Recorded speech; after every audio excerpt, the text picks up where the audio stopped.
اومدیم کاری که کردیم، شما برای مهندسی کامپیوتر دانشگاهی مختلف حالا یه سری لیست به ما دادی که ما پروسه رو برات طی بکنیم و یکی دو تا دانشگاه هم برات در نظر گرفتیم به عنوان بکاپ. یه اتفاقی امروز افتاد متاسفانه، اونم این بود که به خاطر اینکه مدارک شما دیر رسید یه مقدار برای اپلای دانشگاه TSC، چون دانشگاه TSC دانشگاهی که اوپن اکسس اون رشته و دانشجوی زیادی براش اپلای میکنن، به خصوص ایرانی ها، و خیلی زودم پر میشه ظرفیت. متاسفانه بعد این خبر رو بهت بدم که پذیرش گرفتی از هر دو تا رشته. مبارک باشه. ناموسن؟ نه شکر خبر بد.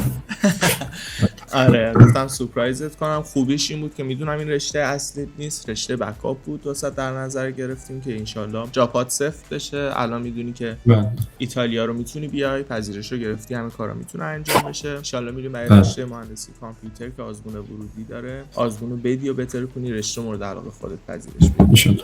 دستشون رو نکنه. خیلی زودم جواب شما 2-3 روزه فکر کنم.